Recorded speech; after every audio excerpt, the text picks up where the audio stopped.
Hello and welcome to Miami View Women, another awesome episode. Today I have with me Miriam Dorset, who you all remember was my co-host most recently, who is now also our producer. Carolina Castillo couldn't be with us today. She's not feeling well, and we hope that she feels much better and she's back next week. But we have an amazing show today, and we're so excited. This is a show for women, by women, focusing on women that are doing amazing things all over our community. And today we have Pamela Geller, who is an associate professor of anthropology at the University of Miami. Her research includes bioarchaeology, feminist and queer studies, materiality of identity, biopolitics and the body, and sociopolitics of the past. Very interesting stuff that she will get into and describe and help us all understand what she does. But most recently, she's become obsessed with plastics, particularly the 21st century material culture. You know, we're such consumers of stuff. And the urgent need for archaeological attention in this area. And as you all know, Biscayne Bay is a big passion of mine. Marine debris is really one of the most widespread problems stressing our, oceans and waterways and coastlines. And literally, it's one of the reasons why the health of Biscayne Bay is in such distress. So with that, welcome, Professor. How are you today? And we're so pleased to have you. I'm good, and I'm very happy to be here. Great. Well, let's get right into it. I mean, you wrote a very interesting opinion piece in the Miami Herald recently as we were moving out of, the shutdown on the use of and overuse of plastic materials and how they end up everywhere, particularly, again, like I stated earlier, in our waterways. And so just give us an idea of what your project was all about. Well, I am in the process of doing what I'm calling an archaeology of plastics. So it's looking at 21st century artifacts and material culture. I am building on research that was done in the 80s that actually excavated landfills to see what happens in them. And basically what archaeologists found is that nothing decomposes in a landfill. So most of our plastics end up in landfills. And in some ways, it's good because they remain inert. They don't end up in the environment. But in other ways, it's not ideal. But what I'm looking at building on that work is the plastics that actually end up in the environment. And I think the technical term is mismanaged waste. And once it's in the environment, it has a different process of breaking down than most things that we use, organic things that biodegrade naturally. And that process, which is called photodegradation, which means that plastics just become smaller and smaller pieces of plastics, microplastics, nanoplastics. And when those end up in the environment, they leach pollutants, various kinds of toxins, which then enter into the kinds of larger ecosystems and have these pretty dramatic, problematic things. So if they end up in Biscayne Bay, whether they're marine waste or they get washed in there through, flooding, or just people throwing trash on the beach, there are pretty dramatic negative repercussions that will have long-term repercussions. Yeah. I mean, it's a big passion of mine as well, and we've talked about this on the show a variety of times. I think we should talk about it every time, remind people about how to manage their waste and consumerism. But Pamela, I'm curious to know from you and Irela, how did we get to this place where people are so obsessed with consumerism? And I remember growing up and watching ads on TV like plastics make it possible and rainbows and unicorns, but like where was the thought and where was this studies, and or was it there and voices were just being shut down and not heard? Like, how did we get here to this place? Well, plastics gets invented in 1908, I guess is like the official day, by this guy named Leo Baekeland. And when he invented it, it was amazingly revolutionary because plastics is durable, and it was regarded then as a fairly forward-thinking invention. although Baekeland in some of his personal papers had mentioned that he also recognized the destruction that was possible with plastics. And around the 40s, so after the war, there was something called the Great Acceleration, and that's when you begin to see plastics in terms of mass production, and then the cost comes down. And with that mass production and low cost, plastics went global. And since then, it's been used in ways that are path-breaking in some regards. You know, the computer that we're talking on right now is plastics, our phones are plastics, but it also has been pretty short-sighted. So single-use plastics, I think, are perhaps the most problematic. And that does, like you mentioned, Miriam, tie to consumerism and just a general disregard by corporations, I think, to be held accountable for the plastics that they put out in the world. So I think that there are things that people can do on an individual level, right? You know, don't use them as much, you know, recycle, but recycling is kind of a fallacy. But I think that aside from that kind of bottom-up individual approach, there actually has to be more accountability at a top-down institutional corporate level. And that's one of the things I think will actually change. If there's legislation that gets put in place, if companies actually don't just greenwash, they actually put in place policies where they're taking back their plastics. So something has to give with it, though. Yeah, and you know, it's a little bit frustrating when you're talking about at the policy level, because you know, I serve on the sustainability board for the city of Coral Gables, for example, and we were very progressive, and we established a plastic bag ban that I'm sure you know about, and the polystyrene ban, and we were shut down by the state government. And so here you have a community that wants to do the right thing, and we have the business community on board. Everyone's in on it, complying. We want to do the right thing because we do realize that something's got to give, right? And you know, we have this problem where people don't see the big picture, and people, you know, it's very convenient. It's a very convenient product for many things, but it's very inconvenient for our future, in my opinion. So, but I want to talk a little bit about some of the research that you were doing with during the pandemic, I guess, where you and your you threw in like this little like a little bottle, and you kind of tracked this plastic bottle through Miami. And so, talk to us about that. It's very cool. I lead up a team of researchers at UM that we call ourselves the Plastics Collective. And last August, we had kind of convened and got together, and we're beginning to think about what we wanted to do with research. And it's a pretty interdisciplinary team. You know, I have econometrician on the team, an engineer, a chemist. There's a marine scientist on the team. There's an English professor on the team, and and a documentarian, actually. So just to come together and begin to think about what we could do to, you know, contribute to the solution rather than, you know, exacerbate the problem. And one of the things we thought would be useful was to track plastic waste as it goes through the river and into the ocean to get a sense of, you know, how quickly that happens, where it ends up. And so one of my colleagues who tracks sharks actually thought, we'll stick a tracker in a bottle and then we will stick that in the Miami River and we'll track it. And we thought, that's a great idea. So on March 9th, I think, it was like a Friday, we got together, we found a place near the canal that goes into the river, and we were very excited. You know, we throw it in there. As we throw it in there, this manatee comes swimming by. You know, we of course debated the ethics of like throwing a plastic bottle into the water, because then what happens if we can't get it back? We've just contributed to the problem. But then, so March 9th happens, and then the next day, pretty much the entire world shut down because of the pandemic.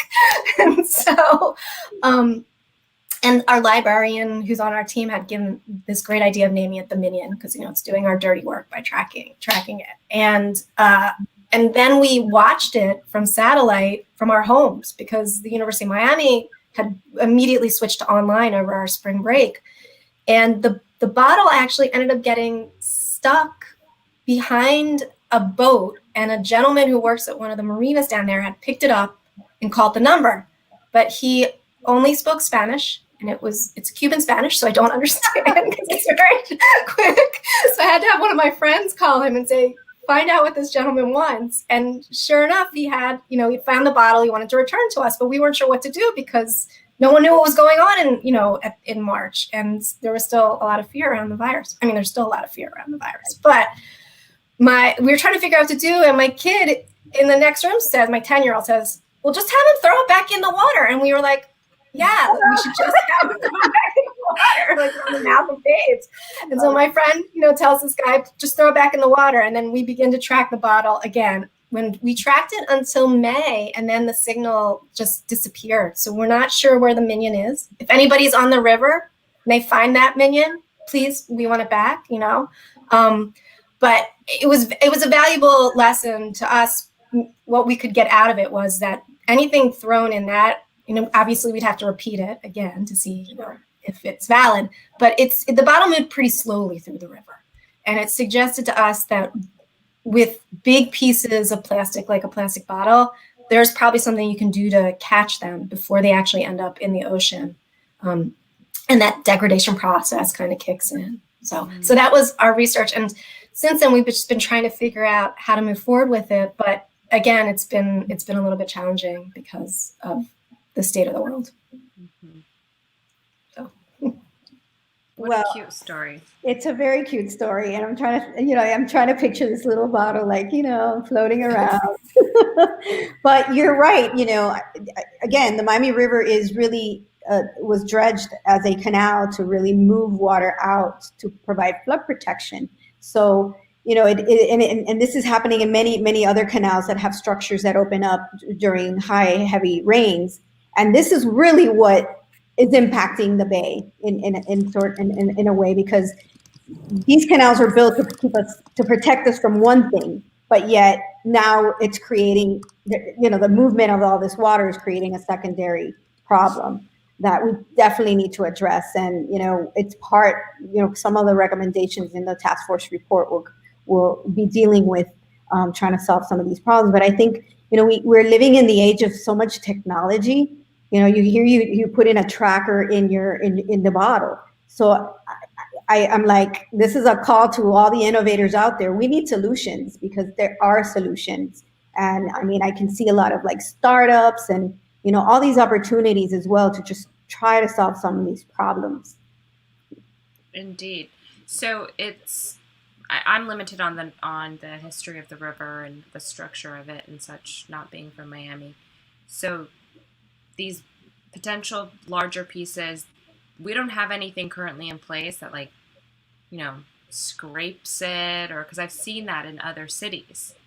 Well, what we do have in the Miami River, we have this little boat called the Scavenger, and it goes around and it kind of cleans up, but it's not going to do that on a regular, minute by minute basis. And literally stuff is coming into the river from the canal banks, from the land. So really what's affecting the bay is everything on land, whether it's fertilizer pollution, but plastics, or, other kinds of chemicals and such. So it's us. We need to really, and so in your work as an anthropologist, studying people and their behaviors, obviously, over time, I mean, I can only think about archaeologists in the future, studying our time here and going, what the heck were these people doing to themselves, right?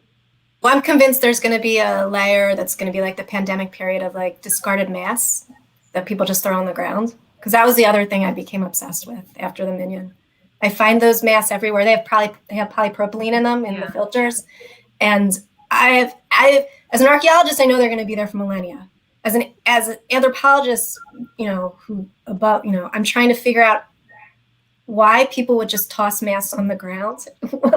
So, in the midst of a public health crisis. So, and the social practices behind that are interesting to me. Well, I think it's also a lack of education. Not understanding the connection they have with their ecosystem. It's just we're too busy thinking of all these other challenges that we have, but it's this is the biggest challenge we do have: climate. Yeah, I just put up a little reminder. Please do not toss your masks on the ground. They belong on your face. Yeah, I mean it's filthy, and it's just it. In addition, use a reusable one. Use a reusable one. Absolutely. Yeah, wash and wear. Yeah. Mm-hmm.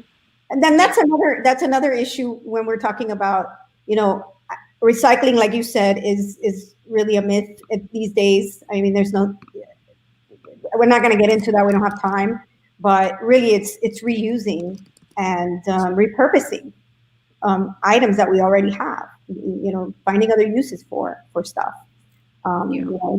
So, but Miriam, you're also working on a project, and I wanted to make the connection between the two of you, because I think what you're doing is really cool. Why don't you want to talk about that? Which project, though? Because I don't even know which one you're talking about. The environmental one. The environmental. Yeah, I know you're doing so many things. You're amazing. I know. The plastic-free challenge? Yes. Okay, great. Yes, I'll talk about the plastic-free challenge. I'm part of a team of 2 small people in the world trying to make a difference. Papa Way Muse, he's an artist, musician. He's actually the person that started the Plastic Free Challenge many years ago. And it's a fantastic initiative. It comes along with lesson plans for children to teach them about going plastic free, reducing their waste. We have an Instagram page that we manage. We encourage people to share their photos, their creative contributions is what we call it, of how they are helping make the world a better place by reducing plastic and using things that are reusable. So, we all just do our part. You can follow us on Instagram, TWIOS, which stands for The World is on Our Side. So I think it's kind of cute and fun. And it's very cute. It's awesome. I love that. Thank you. I think that one of the other things we want to do with the plastic team was figure out how to start with kids, because adults sometimes are a little bit damaged mental health. But if you can start with kids and kind of socialize them into not using single-use plastics, into using recyclable things, and materials, and how you integrate that into schools and those challenges, I think are actually part of the solution. Well, yeah. I wanted to kind of pivot over to some of the work you're doing, Pamela. As you know, this is a women's show to elevate women, and you are an expert in gender studies as well.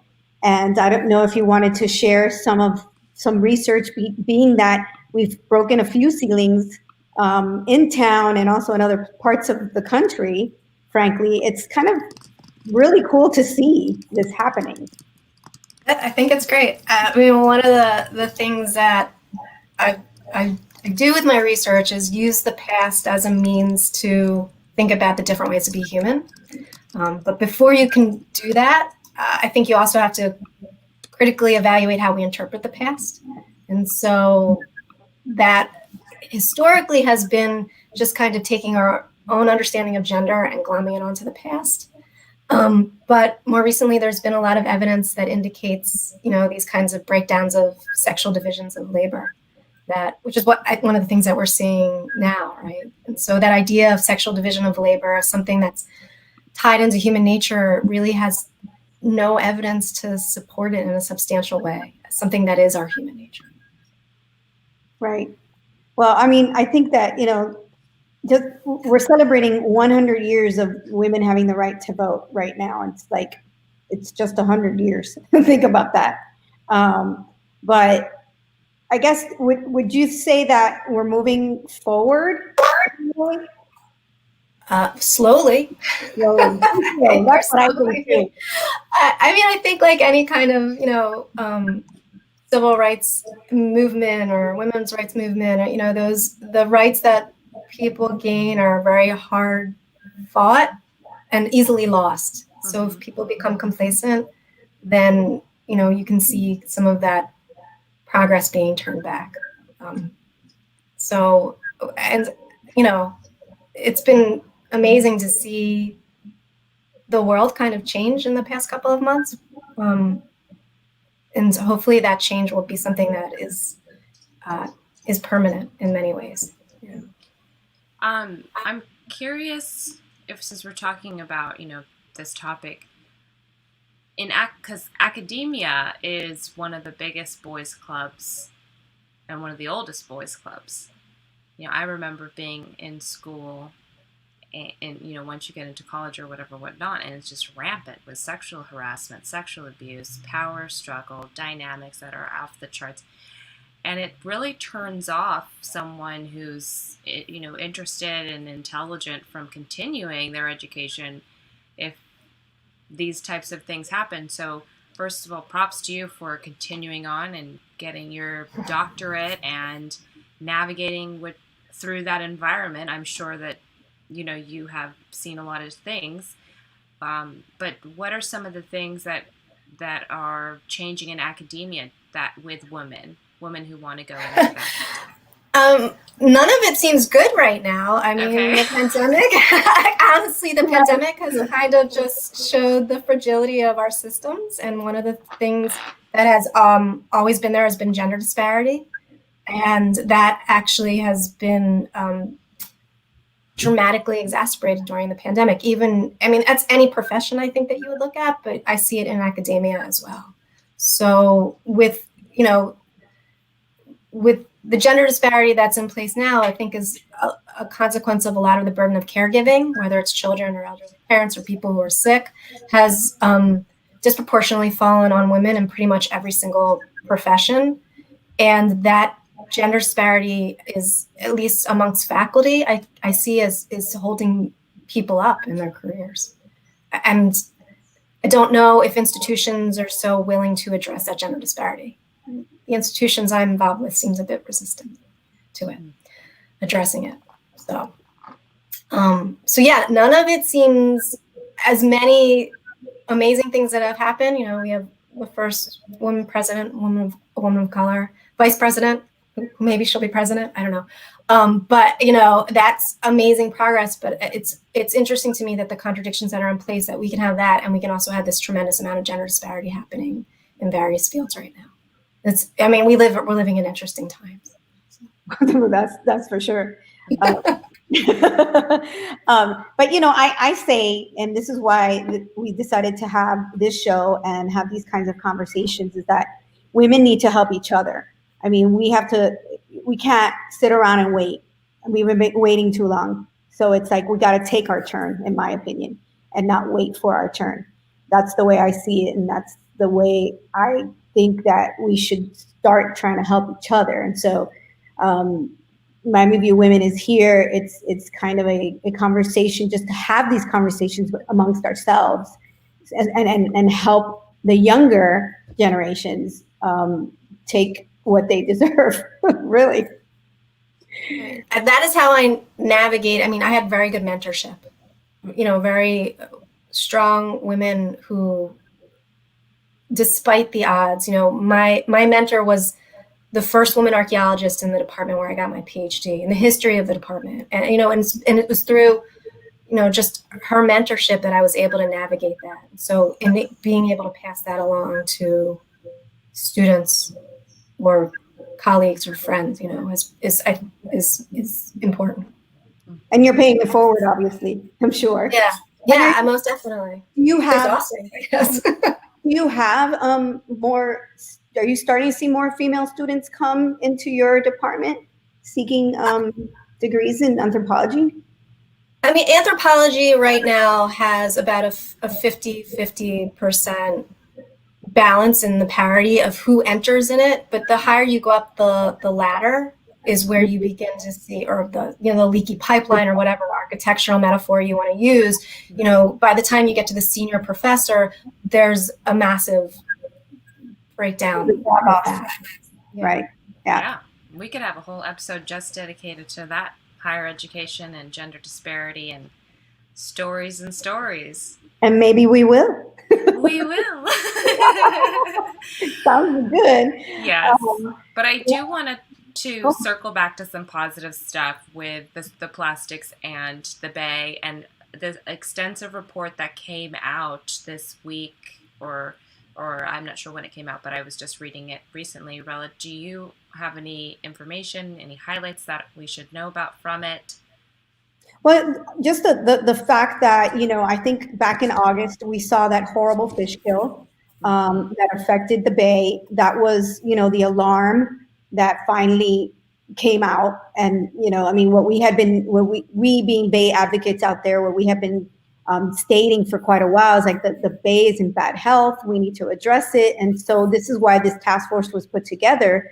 And sadly, this fish kill happened, but at the same time, fortunately, our report coincided, our final report and the submission of it coincided with it. So even during the pandemic, we were a little concerned because we were like, well, the pandemic's going to take, precedent over anything.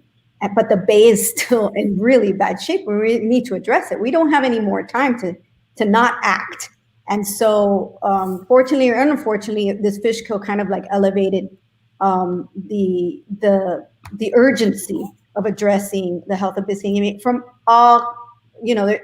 Plastic pollution is one problem the Bay has, but we have a number of other pollutant issues related to what's happening in the Bay. So the good news is that the county, and there's it's funny because it's the only one of the few issues that has bipartisan support across the board.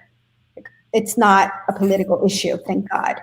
The Bay is not political because people are recognizing that it's our economy and it's our quality of life.